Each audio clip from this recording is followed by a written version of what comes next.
It's a good try, but the correct answer is on the right hand side. Maybe you are not so familiar about how to draw a Lewis structure correctly, so let me further explain to you about how to draw the Lewis structure of ions. For your information, the drawing of Lewis structure for ions is slightly different from the drawing of Lewis structure for covalent compound. In ions, we need to include the charge of ions. For example, in positive ions, the total number of valence electrons need to minus the charge because the number of valence electrons decreases when the charge becomes positive. And then, for the ion with negative charge, the total number of valence electrons need to add up the charge because when the charge of ions is negative, means that the atom receives electrons and the number of valence electrons increases. So firstly, we need to identify the central atom, which is the least electronegative atom. Although in ammonium ion, hydrogen is the least electronegative atom, but hydrogen can never be the central atom. Thus, the nitrogen will become the central atom of ammonium ion. Secondly, we need to calculate the total number of valence electrons. In ammonium ions, there are 1 nitrogen atom and 4 hydrogen atoms. And for each nitrogen atom, we have 5 valence electrons, and for each hydrogen atoms, we have 1 valence electrons. So, the total number of valence electrons is now 9. And don't forget, for polyatomic ions, subtract 1 electrons for each positive charge because we release 1 electrons to form positive charge.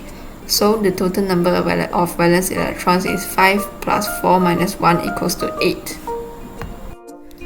The third step is to draw single bonds between nitrogen and hydrogen atoms. Before we draw the bonds, we need to arrange the position of the atoms first. In this case, the nitrogen is the central atom, so it will be located at the middle, and the hydrogen is terminal atom, so it will surround the central atom. And then we will then add bonds between the nitrogen and hydrogen atoms. And then after we add all the single bonds, we will find out that there is no more non-bonding electrons, and all of the electrons and all of the atom has reached stable octet electron configuration. So the simple Lewis structure is now completed. Don't forget to add up the bracket and charge after we draw the Lewis structure, because for ions we must draw the brackets and mention the charge. Weisbach theory, which is also known as valence shell electron pair repulsion theory, states that the electron pairs in a valence shell surrounding a central atom repel one another.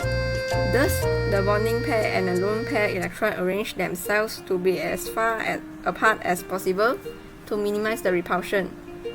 This results in the lone pair repels another electron pairs more strongly than a bonding pair.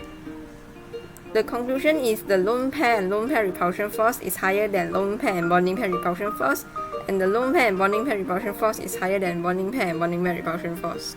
For us to determine the molecular geometry, we need to know the electron pair geometry first. The electron pair geometry is the arrangement of electron pairs about the central atom of a molecule or ion. So for example, if the central atom have 2 electron pairs, means the electron pair geometry is linear. And if the central atom contains of 3 electron pairs, the electron pair geometry is trigonal planar. And for 4 electron pairs, the electron pair geometry is tetrahedral, and 5 is trigonal bipyramidal, and for 6 is octahedral.